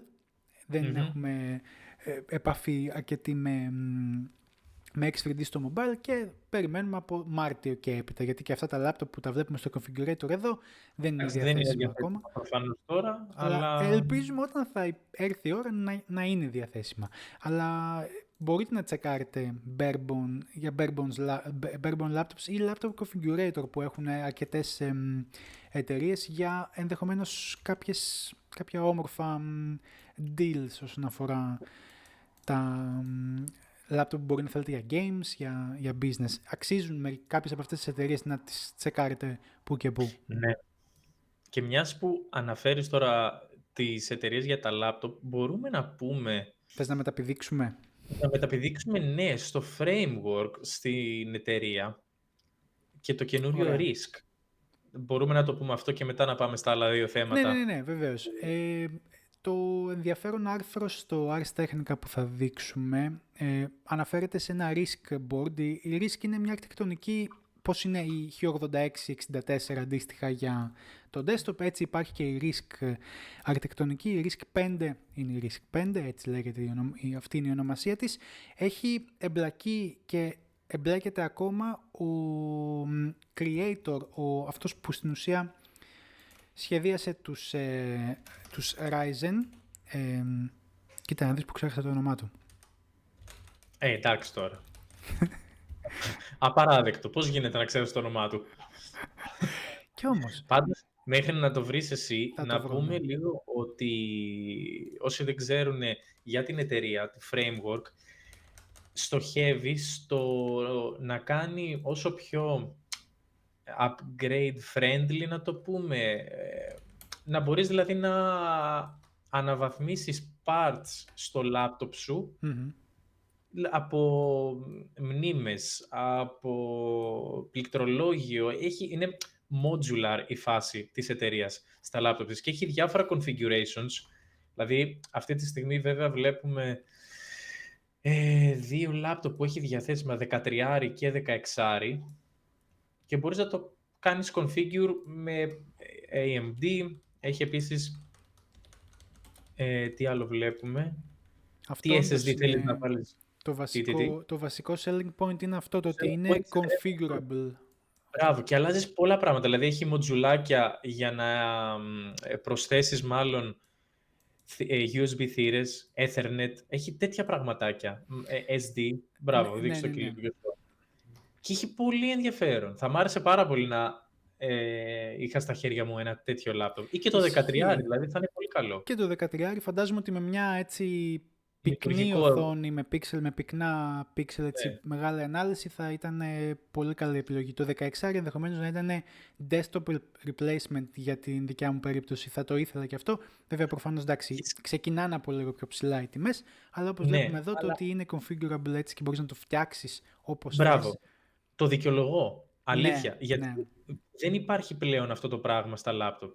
Και όσο προχωράμε, μένουμε, ξέρεις, με 2 USB Type-C.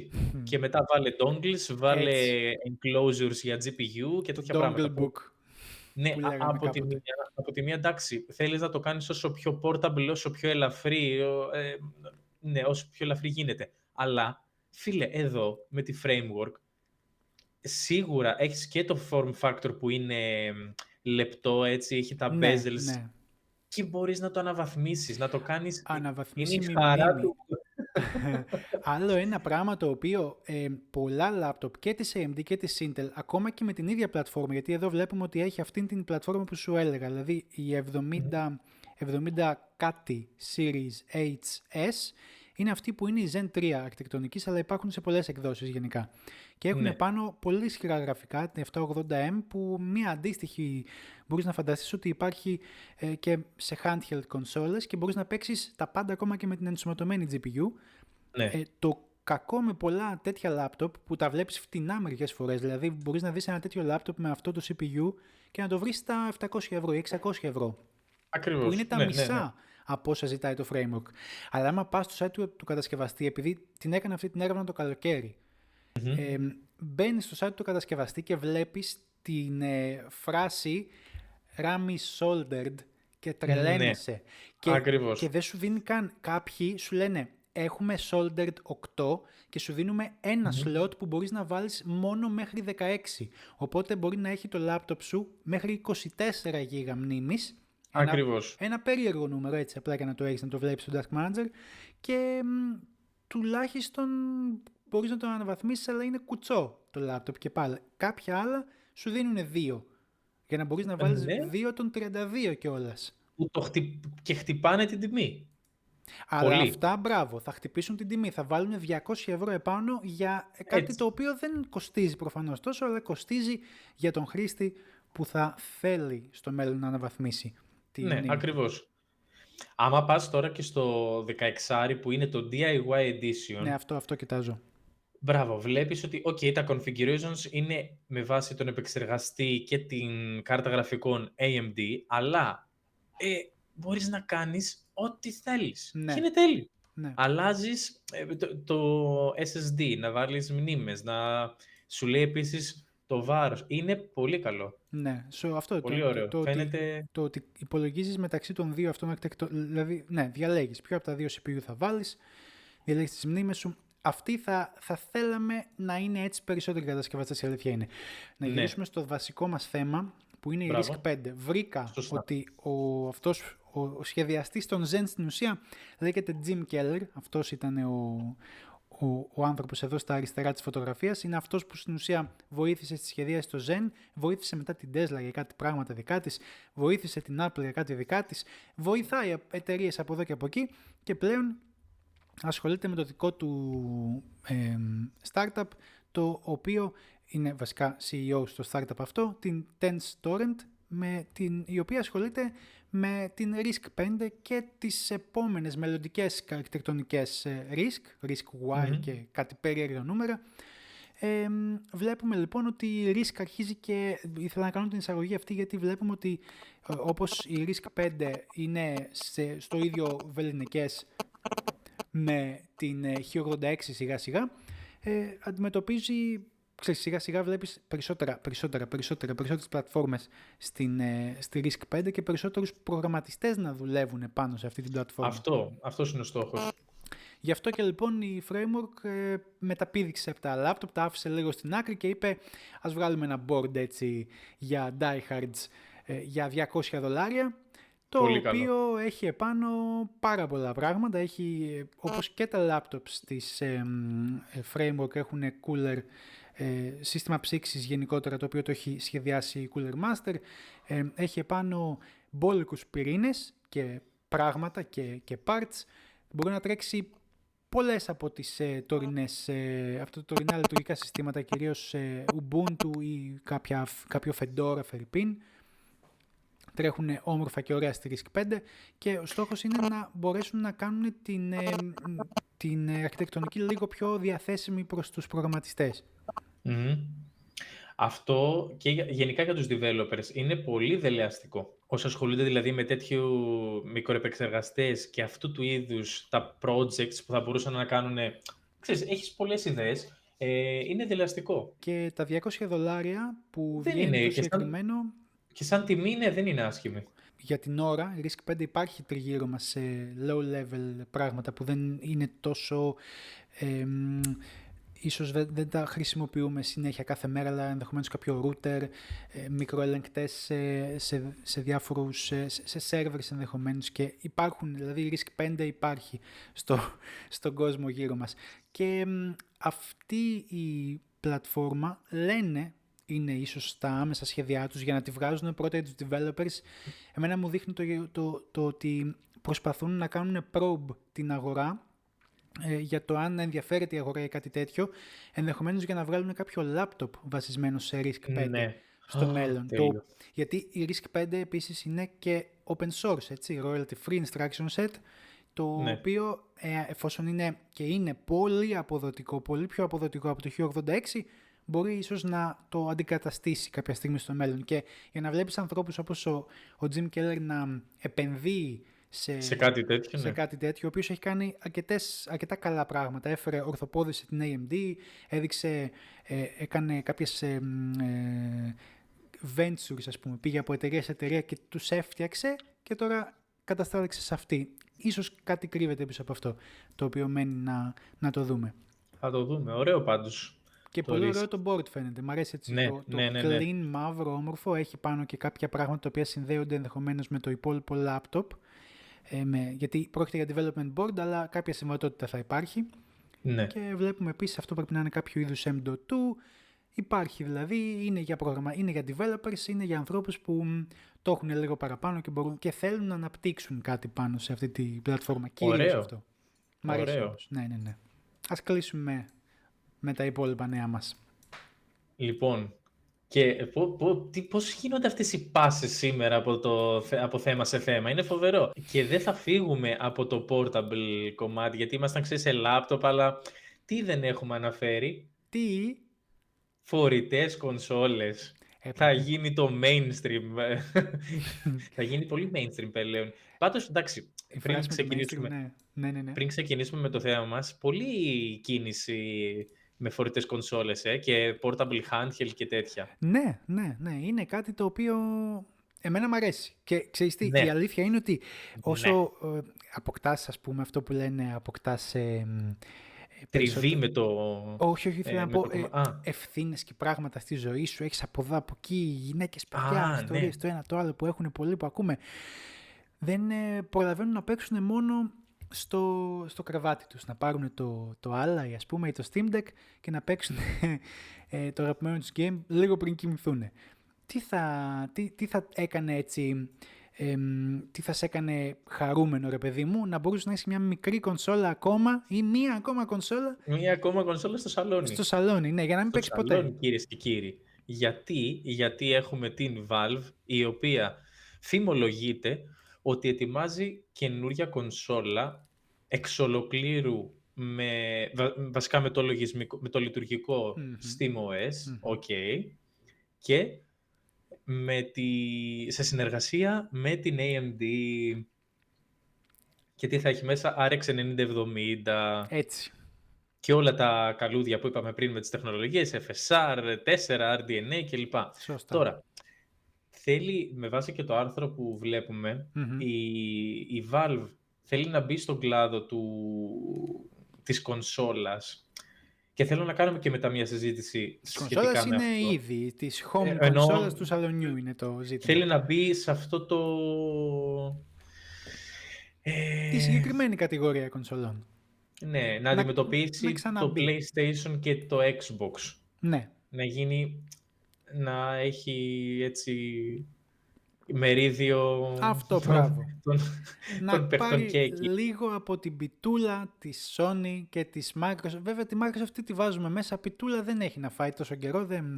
Εντάξει, δεν πρέπει να την ναι, αναφέρουμε. εντάξει. Συμφωνώ, έχεις δει. Και την Nintendo, έτσι, γιατί και αυτή, όταν βάζεις το Switch σε dock, γίνεται home console, όπως λέγαμε κάποτε. Home console, home entertainment system, κάπως έτσι λεγόταν το πρώτο Xbox. Πω.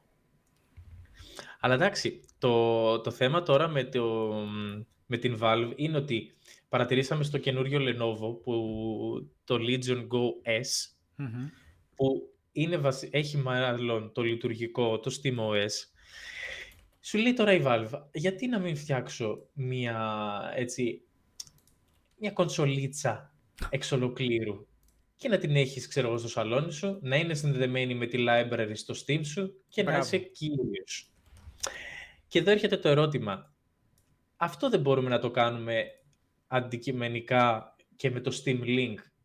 Δηλαδή να στριμάρουμε τα παιχνίδια που έχουμε στο PC μας, στη library κανονικά, να τις στριμάρουμε στην τηλεόραση. Βέβαια, εντάξει, μπορείς να το στριμάρεις και στο κινητό σου, αλλά εκεί παίζουν λίγο διαφορετικά τα πράγματα. Ναι, γιατί είναι streaming.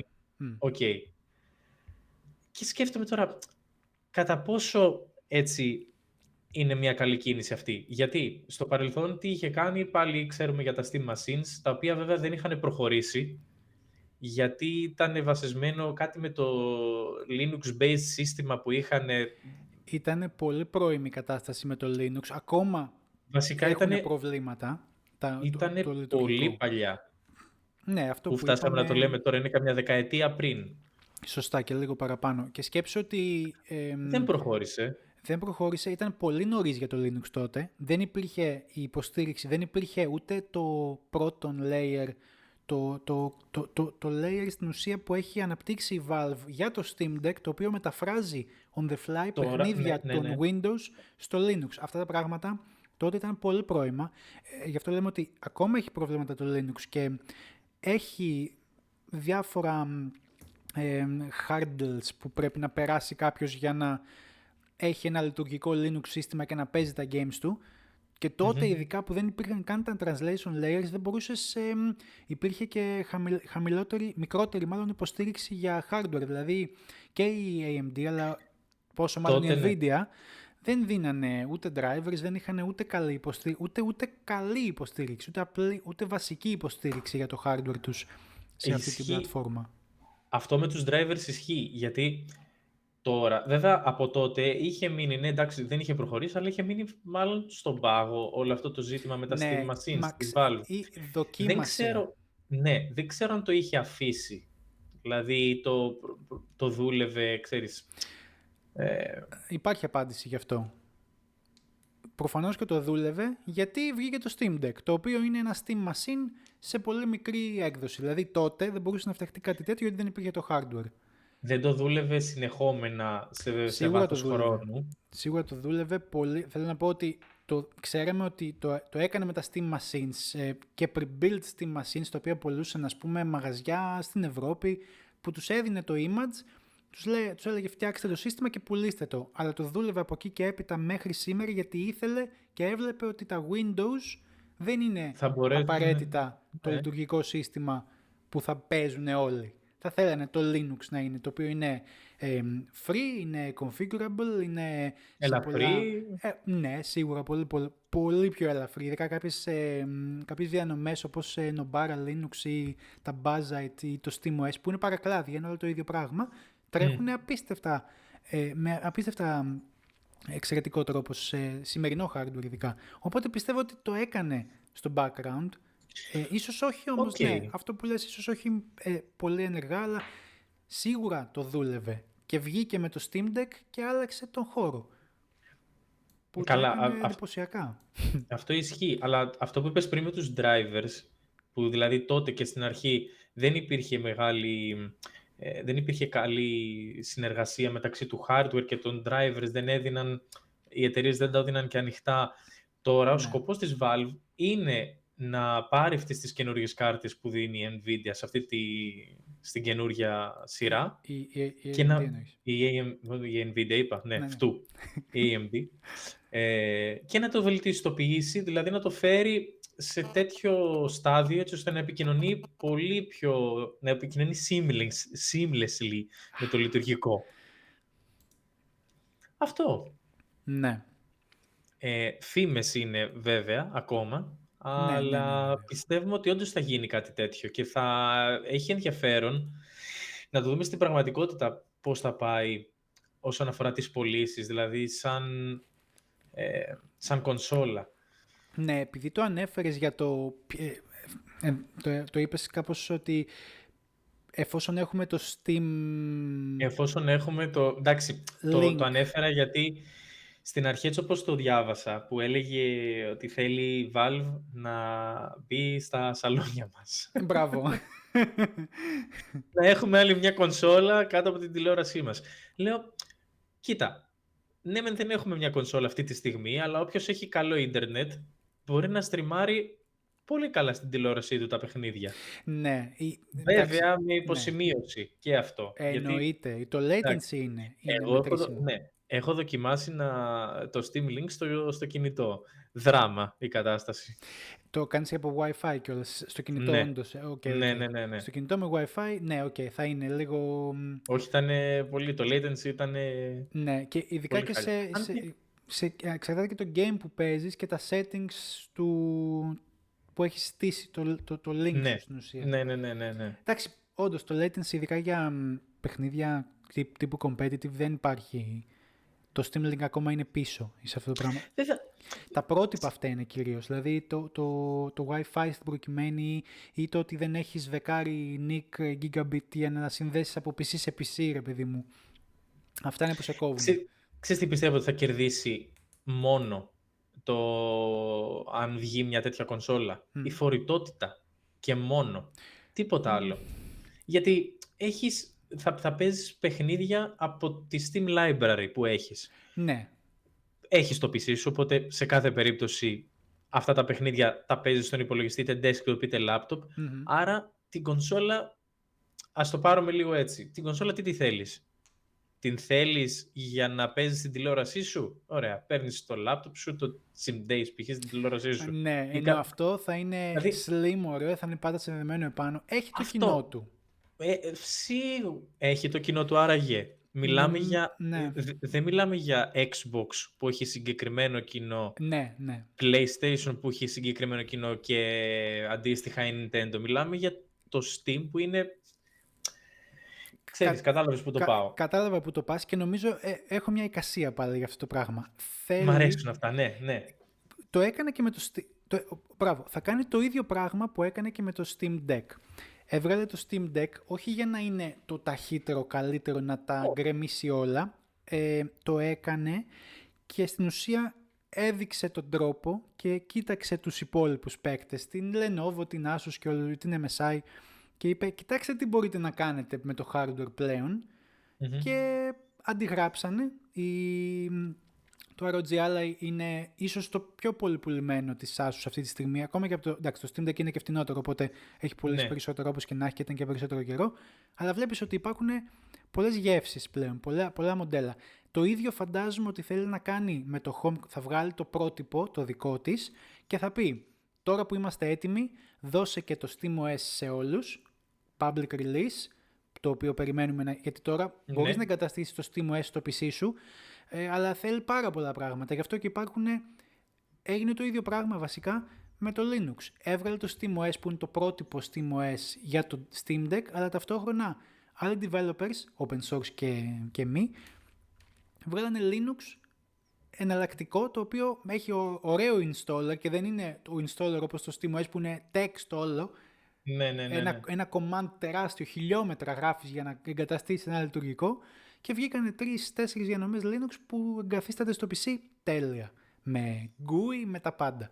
Το ίδιο θέλει να κάνει και σε αυτά, και είμαι σίγουρος ότι Αυτό όχι, εάν βγουν βγάζει τα home νόημα. consoles, θα ακολουθήσει και η MSI με ένα μικρό κονσολάκι το οποίο θα είναι gaming PC ή Steam Machine όπως το λέγανε κάποτε. Νομίζω ότι η Valve έχει μια γραμμή και τα κάνει αυτά που και που. Το έκανε με το Steam Link, μετά δεν προχώρησε, αλλά νομίζω ότι εδώ αυτό που θέλουμε να πάρουμε εμείς που έχουμε ένα PC στο σαλόνι ή που θέλουμε να στήσουμε ένα PC για το σαλόνι είναι να πάρουμε το SteamOS. Νομίζω ότι αυτό είναι το βασικό που θα μας δώσει. Αυτό είναι το βασικό. Ισχύει. Αυτό. Μπορεί όντως να πάει άπατο και αυτό, το home console της Valve, αλλά νομίζω ότι το κάνει πιο πολύ για να δείξει πώς γίνεται. Νομίζω είναι the Valve way αυτό το πράγμα. Γιατί η αρχή, είπαμε, έγινε και με η αρχή. Σε πιο consumer τέτοιου είδους hardware με το Legion, το GoOS. Ναι. Που θα είναι με το SteamOS. Λοιπόν, εντάξει. Αυτό κατά τη γνώμη μου για αυτή τη φήμη. Ωραία, πολύ ενδιαφέρουσα μνήμη. Έχει ενδιαφέρον. Εμένα μ' άρεσε η εικασία που έκανες. Αυτό δεν το είχα σκεφτεί έτσι ακριβώς. Ναι. Γιατί επειδή το είδαμε να συμβαίνει με το Steam Deck, φαντάζομαι ότι ακριβώς το ίδιο θα γίνει για τώρα. Τότε με τα Steam Machines δεν πέτυχε. Ήταν και θέμα timing, αλλά νομίζω ότι τώρα θα βγει. Ναι. Οκ. Ωραία. Τι άλλο μας έχεις ετοιμάσει? Πάμε να πούμε και το τελευταίο μας για να κλείσουμε το σημερινό επεισόδιο. Το οποίο είναι, να το κλείσουμε ωραία. Χωρίς έτσι να λέμε αρνητικά πράγματα. Δεν έχουμε αρνητικά, όχι. Έχουμε όμως πάλι φήμες, πω Χριστέ και Παναγιά. Δεν αντέχω να λέω φήμες αυτό το επεισόδιο, αλλά δεν πειράζει. Γιατί τώρα, πώς ξεζουμίζουμε, γιατί και εμείς σαν Sherlock Holmes, όχι εμείς, ο κόσμος γενικά, προσπαθεί να ψαρέψει, να εξιχνιάσει μάλλον. Εξιχνιάσει. Ο σαν δεύτερος Sherlock Holmes. Ναι. Τι έχουμε από την τέτοια, πες την Santa Monica. Καινούριο, μάλλον God of War. Δεν το περιμένατε. Σε τι όμως περιβάλλον, σε τι setting? Στην Αίγυπτο. Σε λίγο αναρωτιέμαι, αν θα ξεμείνουν έχουν πιάσει όλες τις μυθολογίες, πού θα πάνε μετά? Ναι, αυτό το έχει κάνει το Assassin's Creed, δάσκαλε. Ναι. Φαντάζεσαι μετά να πάνε όλος τυχαίως πού? Σε Ιαπωνία. God of War σε Ιαπωνία. Πω, δυσκολεύομαι για το φέουδο. Ξέρεις τι, δυσκολεύομαι να φανταστώ. Πώς είναι ότι δυσκολεύεσαι να φανταστείς ένα καινούριο χρώμα? Έτσι είναι αυτό, δυσκολεύομαι να φανταστώ God of War στην Ιαπωνία. Μπράβο, αλλά κοίταξε να δεις. Πιο εύκολο είναι να το φανταστείς στην Αίγυπτο. Τώρα, τι είχε γίνει, πώς έχει βγει μάλλον αυτή η φήμη? Από κάποια post στο LinkedIn που ζητούσε η εταιρεία προσωπικό για ένα νέο IP. Ουσιαστικά, στην αρχή λέγανε ότι ψάχνουν να αναπτύξουν ένα καινούριο IP, αλλά μετά το αλλάξανε. Κολοτούμπα. Και γράψανε ένα unannounced project. Ότι ψάχνουν οι κόσμοι για ένα unannounced project. Οπότε, φαντάζομαι ότι ήταν κάποιο είδους template που κάποιος είπε μετά, γιατί κάνουμε εδώ πέρα, θα αλλάξουμε, να βάλουμε ότι κάποιος πρέπει να δουλέψει για κάτι καινούριο. Unannounced project, όχι καινούριο. Ναι, όχι κάτι καινούριο. Οπότε τι καταλαβαίνει ακριβώς ο κόσμος? Ότι καινούριο God of War. Και έρχομαι τώρα να σε ρωτήσω, το τραβάνε από τα μαλλιά ή δεν το τραβάνε? Από παντού το έχουν τραβήξει. Τι λες τώρα? Καταρχάς οι fans αυτή τη στιγμή θα έρθουν να μας πάρουν με τα pitchforks τώρα, θα μας κυνηγήσουν. Θα κάνουν poke.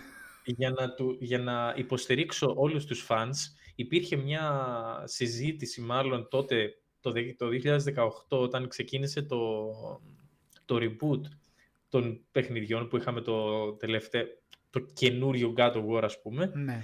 Υπήρχε στα σχέδια το να πάμε στην Αίγυπτο, σε αιγυπτιακό περιβάλλον, σε αιγυπτιακή μυθολογία κλπ. Ναι. Αλλά μάλλον από ό,τι φαίνεται δεν προχώρησε κάτι τέτοιο και πήγαμε σε Norse mythology. Οπότε το είχε στα υπόψη η εταιρεία. Που εντάξει, μπορώ να το καταλάβω, γιατί έχει υλικό πολύ να δουλέψει πάνω σε ένα τέτοιο είδους παιχνίδι. Αλλά έχει και πολλές νέες θεότητες στην Αίγυπτο που μπορεί να παλέψει ο κράτος. Ναι. Οπότε, ξέρεις, αφού τελείωσε με το 12άθεο και όλα τα σχετικά, μπορεί πλέον να παλέψει με άλλους θεούς στην Αίγυπτο. Οπότε, ναι, δεν ξέρω, ενδιαφέρον ακούγεται πάντως. Εντάξει, Άμα σ' αρέσει κιόλας και η Αιγυπτιακή μυθολογία, ναι, σίγουρα θα έχει ενδιαφέρον. Δεν το συζητώ, αλλά μερικές Έχεις φορές, παίξει ξέρεις τα τι, τελευταία 2? να το πούμε live αυτό. Ας το πούμε live, ναι, γιατί θα σου πω το ίδιο. Ωραία. Άρα να κυνηγήσουν και τους δύο με Λοιπόν, pitchforks. Καθόμαστε λίγο πάμε και με το λέτε, 3 να απαντήσουμε, αν έχουμε παίξει ναι, τα τελευταία 2. ναι, 1, 2, 3. Όχι. όχι. Και τώρα τελείωσε. Έρχονται έξω από το σπίτι μας Χτυπάνε τα που θα κουδούνια. μιλήσετε εσείς. Ανίδεοι. Όχι, να σου πω κάτι. Εντάξει. Εκεί που θέλω να καταλήξω είναι... Ποιος έχει χρόνο για 1,5, 4, 5 λεπτά intro cutscene που δεν κόβεται? Όχι ότι θέλω Όχι, να όχι, μη κόψω το cutscene, συγγνώμη, αλλά ναι, ναι. γιατί να το έχει στην αρχή, εκεί που θέλω να ξεκινήσω να κάνω save για να φύγω από το σπίτι. Και γιατί δεν μπορείς να κάνεις save στο state του cutscene και πρέπει να περιμένεις να τελειώσει το cutscene? Εγώ θέλω να δω το cutscene μετά. Και γιατί δεν μπορώ να δω τα cutscene όπως θέλω? Γιατί δεν το κάνετε σαν το Call of Duty? Όχι, σβήσε, Λουκά. Λοιπόν, Σβήσε, θα μας φάνε. βάζω Αλλά, μικρά. ορίστε, έχασα τώρα τον ήρμό μου. Όχι, Τι ήθελα συγγνώμη. να πω. Α, ναι. Όχι, πάλι το ξέχασα. Πάλι Το το θυμήθηκα. Ναι, Οκ, εντάξει, ας το πάρουμε από την θετική μεριά. ωραία. Ωραία, θα θέλαμε να δούμε ένα God of War στην Αίγυπτο, πώς θα το δουλέψουν το παιχνίδι, θεότητες, Αιγύπτιους θεούς. Πότε θα σταματήσει όμως, ρε φίλε, ξέρεις τι, πότε θα κάνει ένα ωραίο κλείσιμο. Να πεθάνει εννοείς. Ένα ωραίο κλείσιμο για το franchise. Ξέρεις τι, γιατί δεν γίνεται να διαφωνήσει κάποιος τώρα. Υπάρχουν πολλά παραδείγματα που έχουν μεγάλα franchise, το έχουν τραβήξει από τα μαλλιά και δεν πάει καλά. Ναι. Δεν χρειάζεται να πούμε σε λεπτομέρειες τα ποια παραδείγματα είναι αυτά. Οχ. Όλοι μας μπορούμε να έχουμε πολλά έτσι Οχ. παιχνίδια στο μυαλό μας. Ισχύει. Αλλά Ναι. ένα Και από ωραίο πολλά είδη κλείσιμο. κιόλας. Ένα ωραίο κλείσιμο. Και ξέρεις κάτι, κάνε μετά ένα spin-off. Ή, εντάξει, δεν είμαι σίγουρος γι' αυτό, για ένα spin-off. Ναι. Ένα spin-off από έναν άλλο χαρακτήρα μέσα από το παιχνίδι. Δηλαδή, κλείσε όμορφα, super τέλεια, Ναι. το franchise σου. Κλείστο με κάποιον τρόπο. Αλλά κλείστο. Κατάλαβες. Δηλαδή, δεν είμαι φαν στο να βγαίνουν παιχνίδια πάνω από τριλογίες, π.χ. Οκ. Ξέρεις γιατί πιστεύω ότι είναι πολύ δύσκολο να κρατήσεις, όχι το hype, να κρατήσεις Να κρατήσεις τη βάση σου, την που η ποιότητα, βάση ναι. σου, Η βάση σου των ήταν ξεκίνησε παικτών. από το πρώτο παιχνίδι και έγινε το χαμός, το πήγες πολύ καλά, ναι, τέλεια, ωραία. Και ωραία, ας πάρουμε το παράδειγμα δηλαδή, με τον God of War. Έχει πάει τέλεια. Ακόμα και τα reboot από το 18, ωραία, super. Δεν αμφιβάλλει κανείς γι' αυτό. Αλλά επίσης, σημείωση, ακούγεται ότι ετοιμάζουν remake, remaster των παλιών παιχνιδιών, όχι της original τριλογίας. God of War, Ghost of Sparta, Ascension, κάτι τέτοιο ακούγεται. Αυτό, φίλε, ναι, να δούμε κάτι τέτοιο. Είναι το παιχνίδι που πότε βγήκανε αυτά, που ήταν για το PSP, θυμάμαι. Το Ghost of Sparta πρέπει να ήταν για το PSP. Και το Ascension, PSV. Τέλος πάντων. Ίσως ήταν για το PS3 μόνο το Ascension. Για το PS3. Ναι, PS3. Τέλος πάντων. Αυτό. Ascension, ναι. 2013. Θεωρώ ότι όταν τραβάμε ένα franchise και το κάνουμε 10 παιχνίδια, που έχω γίνει λίγο τώρα. Ή 16 ή 17, ένα τυχαίο νούμερο. Τυχαία τώρα τα λέμε όλα αυτά, έτσι. Ρε φίλε, κλείστο ωραία. Με έναν ωραίο τρόπο και πραγματικά πιστεύω ότι δεν θα χαλάσει τον κόσμο ή το fan base του εκάστοτε παιχνιδιού ή της εκάστοτε εταιρείας. Αλήθεια, δεν θα το χαλάσει. Δηλαδή, βγάλε μου 3 παιχνίδια και κλείστο μου ωραία, κάνουμε ένα τέλος πάντων του main χαρακτήρα κλπ. Και είμαι ικανοποιημένος. Και μετά, άμα θέλεις να το επεκτείνεις, φτιάξε ένα spin-off με έναν άλλο χαρακτήρα ή κάτι. Αυτή είναι η γνώμη μου και γι' αυτό δεν αντέχω πολύ όταν τραβάνε τραβάνε ένα franchise κι άλλο, λεφτά. Ναι. Πολύ ενδιαφέρον αυτό η οπτική σου για το πολύ 3 για κάθε ιδέα, ας πούμε. Εντάξει, γιατί έχω και παραδείγματα τα οποία έχουν πάει πολύ καλά σαν τριλογίες. Ναι. Ας πούμε δεν υπάρχει Need for Speed Underground 3, για να ξέρουμε. Ορίστε Αλλά παιδιά. θα μπορούσε.